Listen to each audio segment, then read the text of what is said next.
There's no... Ocelot said the number of private forces is increasing, and they've modeled themselves after us. They're a far cry from the likes of us. But why? 9 years ago we made enemies of the world as a nuclear-equipped force, independent of ideology or state. Yes. Sooner or later, the real UN would have stepped in. So why are they giving these PFs free rein? That's our fault, too. What do you mean? What happened 9 years ago was a real problem for a lot of people. An organization as big as ours, with our facilities, was wiped off the map. Not an easy thing to hide. But if our existence came to light, so would the names of our clients. We had contracts all over, east and west, from superpowers to banana republics, the lot. Our clients denied all association with the likes of us. They had to make sure things didn't blow up on them.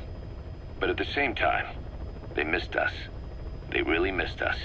The demand for armies for hire was as strong as ever. The international community turned a blind eye to what happened to us, despite still needing people who could do our jobs. History couldn't afford to lose us. As soon as we were gone, they needed a replacement. So private forces spread everywhere. And they're all just a phone call away. But still... I know. PFs are totally different from what we envisioned. Nation-states, revolutionaries, terrorists, they have a lot of clients, and Cypher is one of them. Cypher stays anonymous, but I know their work when I see it.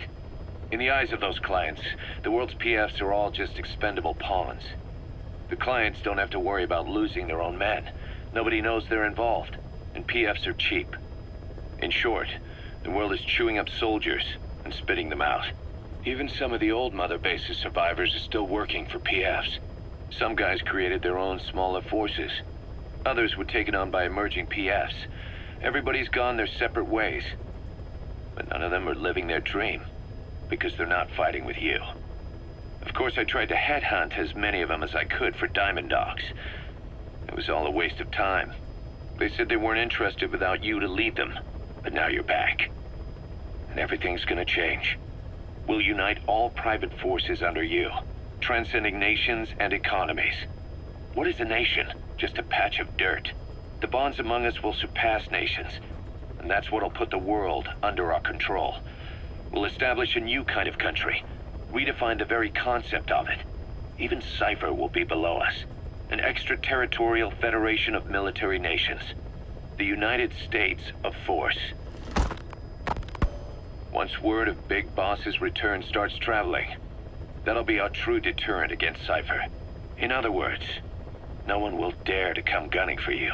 How do you figure? Cypher lacks a large-scale fighting force. PFs are the perfect tool for them. But those PFs revere you, the legendary Big Boss. If Cypher killed you now, they wouldn't take it lying down.